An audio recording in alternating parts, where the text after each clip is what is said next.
శ్రీ గణేశాయ నమః. మనకి మార్చి 30వ తేదీన అనగా దీనిని యుగాది అని పిలుస్తారు. కాలక్రమేణా అది ఉగాదిగా మారింది. ఇది కలియుగం ఆరంభం అన్నమాట. ఆరంభానికి ఇది పునాది. అందుకని ఇది ఉగాదిగా మనం ఈ రోజున మనం పిలుచుకుంటున్నాం. రేపు రోజు ఏమి చెయ్యాలి అంటే ఉగాది పర్వదినాన్ని మనం పురస్కరించుకుని విశ్వావసునామ సంవత్సరం ప్రారంభమవుతుంది. అంటే సంవత్సరంతో ప్రారంభం. అందుకనే ప్రకృతిలో మనకి మార్పులు చెందుతాయి ఈ ఉగాది నాడు. అందుకనే మన పెద్దవాళ్ళందరూ కూడా ఋషీశ్వరులందరూ కూడా ఉగాది పర్వదినాన ఈ రోజున ఉదయాన్నే మనం లేచి అంటే సూర్యోదయానికి ముందరే లేచి చక్కగా మనం ఇంటిని శుభ్రపరుచుకున్న తర్వాత మనం తలంటు స్నానం అది చేసి శుచిర్భూతులై గృహానికి ఈశాన్య భాగంలో చక్కగా మనకి ఈ యొక్క దేవతా పటముల్ని పెట్టుకుని దీపారాధన అవి చేసుకుని తర్వాత వేప చెట్టుకు సంబంధించినటువంటి వేప పువ్వుతోటి అలాగే మామిడి చెట్టుకు సంబంధించినటువంటి మామిడి కాయలతోటి చెరుకుతోటి అలాగే అరటి పండ్లు బెల్లం ఆ తర్వాత వగేరాలు ఇవన్నీ కూడా కలిపి దానితో పచ్చడి చేసి చక్కగా స్వామి వారికి నివేదన చెయ్యాలి. ఈ రోజున మహావిష్ణు స్వామి వారిని గనక పూజ చేసినట్లయితే వారి కోరికలన్నీ కూడా నెరవేరుతూ ఉంటాయి. లక్ష్మీనారాయణని కనుక మనం పూజ చేసినట్లయితే మనం ఏదైతే కనుక కోరికలు ఉంటాయో ఆ కోరికలన్నీ కూడా ఈ సంవత్సరం అంతా కూడా మనకి తీరుతాయి అనడంలో ఎటువంటి సందేహం లేదు. ఈ రోజున ఈ సంవత్సరం విశ్వావసునామ సంవత్సరం కాబట్టి చక్కగా అందరికీ కూడా ఆరోగ్యం మనకి ఆ భగవంతుడి చేత ప్రసాదించబడి మనకి అన్నీ ఉన్నప్పటికీ కూడా ఆరోగ్యం కావాలి. ఆ ఆరోగ్యాన్ని ఇచ్చే ప్రదాత గ్రహరాటు కాబట్టి అందరికీ కూడా ఆయురారోగ్యాలన్నీ కూడా ఉండాలి. అలాగే ఈ రోజున మనం చక్కగా కూడా ఆలయానికి వెళ్ళడం ఆ యొక్క దేవతా దర్శనాలు చేసుకోవడం చాలా ఉత్తమోత్తమం. అలాగే ఈ రోజున ఇంకో చిన్న పని చేస్తాం. ఏమిటి అంటే మనకి పంచాంగ శ్రవణం అని చేస్తూ ఉంటాం.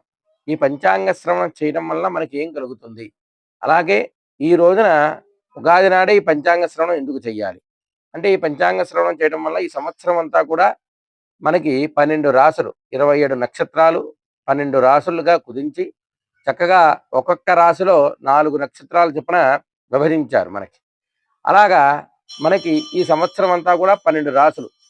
ఈ ఈ 12 రాసుల వారికి సంవత్సరం ఎలా ఉంది, అలాగే ఈ సంవత్సరంలో రాజు ఎవరు, మంత్రి ఎవరు, సేనాధిపతి ఎవడు, ఇవన్నీ కూడా మనకి ఈ ఈ సంవత్సరంలో ఈ సంవత్సరం ఎలా ఉంది అనే విషయాలు తెలుస్తాయి. అలాగే మనం ప్రతిరోజు కూడా మనకి 365 రోజులు కాబట్టి ఈ ప్రతిరోజు కూడా మనం రోజు కూడా నక్షత్రం అనేది చూడాలి. తిథి వార నక్షత్ర యోగ కరణమేవచ అని ఉంది. అంటే పంచాంగము అంటారు దాన్నే. ఈ పంచాంగం రోజు కూడా ప్రతి ఒక్కరూ కూడా చూడాలి. అంటే వారం ఏమిటి అది అందరికీ తెలుసున్నదే. అలాగే తిథి ఏమిటి, నక్షత్రం ఏమిటి, అలాగే యోగం ఏమిటి, కరణం ఏమిటి, అంటే అవన్నీ కూడా చూస్తే కానీ మనం ఏ పని కూడా చెయ్యం. ఎందుకని అంటే ఈ రోజున మంచిదా కాదా అని ప్రతి పనికి కూడా మనం చూసుకుంటూ ఉండాలండి. అందుకని ఆ యొక్క నక్షత్రం తిథి ఏమిటి ఇవన్నీ కూడా మనం చూసుకుని మనం ఏ కార్యక్రమం తలపెట్టినప్పటికీ కూడా ఆ కార్యక్రమం దిగ్విజయంగా పూర్తవుతూ ఉంటుంది. అలాగే అందుకని మనం ఈ యొక్క ఉగాది నాడు ఈ పంచాంగ శ్రవణం అందరము కూడా వింటూ ఉంటాం. అలాగే మేము చేస్తూ ఉంటాం.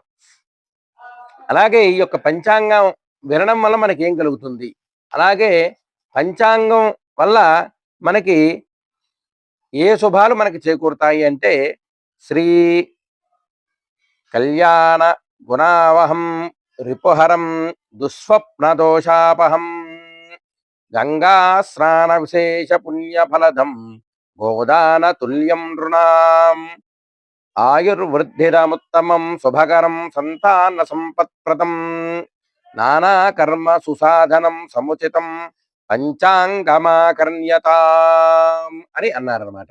అంటే ఈ యొక్క పంచాంగం ఈ రోజున వినడం వలన దుస్వప్న దోషాపహం, దుస్వప్నాలు ఏముంటే అవన్నీ కూడా పోతాయిటండి. అలాగే మనం ఏదైతే కనుక మన మనస్సులో కోరికలు ఉన్నాయో ఆ కోరికలన్నీ కూడా నెరవేరుతాయి. అలాగే గంగా స్నాన విశేష పుణ్యఫలదం, గంగా స్నానం చేసిన విశేష పుణ్యఫలం ఈ రోజున మనకి దక్కుతుందిట. అలాగే గోదాన తుల్యం రుణాం, గోదానం ఇత్యాది ఏవైతే కనుక దశదానాలు షోడశమహాదానాలు ఉన్నాయో అవన్నీ కూడా చేసినటువంటి పుణ్యఫలం మనకు కలుగుతుంటుంది. ఆయుర్వృద్ధిరముత్తమం, ఆయువు వృద్ధి చెందుతుంటుంది.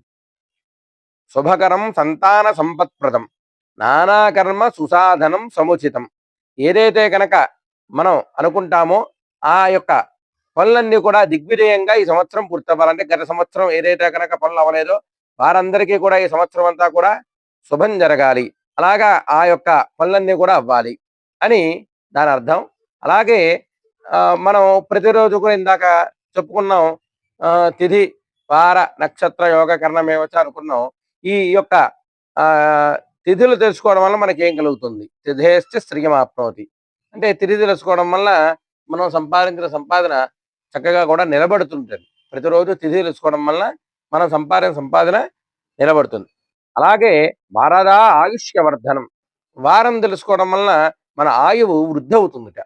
అలాగే నక్షత్రార్ధతే పాపం, నక్షత్రాధరతే పాపం అంటే నక్షత్రం తెలుసుకోవడం వలన మనం ఆ రోజు ఏదైతే కనుక పాపం చేస్తూ ఉంటామో తెలుసో తెలియక ఏవో పాపాలు చేస్తూ ఉంటాం. కొన్ని తెలిసి చేసే పాపాలు ఉంటాయి, కొన్ని తెలియక చేసే పాపాలు ఉంటాయి. ఆ పాపాలన్నీ కూడా ఆ నక్షత్రం తెలుసుకోవడం వల్ల ఆ దోషం పోతుంటుంది. యోగా ద్రోగ నివారణం, యోగం తెలుసుకోవడం వలన రోగ నివారణం, ఏదైతే కనుక మనకి రోగం చేకూరుతూ ఉంటాయో అలాంటి రోగాలు వచ్చేవి ఏవైతే ఉంటాయో అవి మనకి దగ్గరగా రాకుండా మనకి ఉపకరిస్తుంది అనమాట. కరణాత్ కార్యసిద్ధిశ్చ, కరణం తెలుసుకోవడం వలన ఏదైతే కనుక మనం కార్యం తలపెడతామో ఆ కార్యం దిగ్విజంగా పూర్తవుతుంది. పంచాంగ ఫలం అని ఈ యొక్క ఈ తిథివార నక్షత్ర యోగ కిరణాలు తెలుసుకోవడం వలన ఇవన్నీ కూడా మనకి కలుగుతాయి అనడంలో ఎటువంటి సందేహం లేదు. అలాగే ఇంకా ఈ సంవత్సరం మనకి రాజు ఎవరు, సేనాధిపతి ఎవరు, మంత్రి ఎవరు, ఇవన్నీ కూడా మనం ఇప్పుడు తెలుసుకుందాం. అలాగే 12 రాసుల వారికి కూడా ఎలా ఉంది ఈ సంవత్సరం అనేది కూడా మనం తెలుసుకుందాం అనమాట. అలాగే ఈ సంవత్సరము రాజు, సేనాధిపతి, అర్ఘ్యాధిపతి, మేఘాధిపతి కూడా రవేనండి. అలాగే మంత్రి చంద్రుడయ్యారు. అలాగే పూర్వ సస్యాధిపతి గురుడయ్యారు. అపర సస్యాధిపతి ధాన్యాధిపతి కుజుడయ్యాడు. రసాధిపతి శని అయ్యాడు. మరియు నీరసాధిపతి బుధుడు. అలాగే మనకి ఈ సంవత్సరం అంతా కూడా చాలా అనుకూలమైనటువంటి సంవత్సరం ఈ సంవత్సరం. అలాగే ఈ సంవత్సరంలో కర్తరీ నిర్ణయం 4/5/2025 వైశాఖ శుద్ధ అష్టమి ఆదివారం సాయంత్రం 6:44 నుండి డోలు కర్తరీ ప్రారంభం. అలాగే 11/5/2025 నుండి నిజ కర్తరీ కృతిక కార్తె ప్రారంభం. 28/5/2025 జ్యేష్ఠ శుద్ధ విధియ బుధవారం రాత్రి 1:28 నుంచి కూడా నిజ కర్తరీ త్యాగం అవుతుంది. అలాగే ఈ సంవత్సరం మూఢాలు 10/6/2025 జ్యేష్ఠ పౌర్ణమి మంగళవారం రాత్రి 2:37 పశ్చాత్ అస్తమిత గురుమౌఢ్య ప్రారంభం. అలాగే 8/7/2025 ఆషాఢ శుద్ధ త్రయోదశి నాడు ఈ గురుమౌఢ్యమి త్యాగం అవుతుంది. అలాగే మార్గశిర 10/11/2025 మార్గశిర శుద్ధ దశమి ఆదివారం నుంచి కూడా శుక్రమౌఢ్యమి ప్రారంభం. అలాగే 13/2/2026 మాఘబౌల ఏకాదశి శుక్రవారం నాడు ఆ యొక్క గురుమౌఢ్యమి త్యాగం అవుతుంది.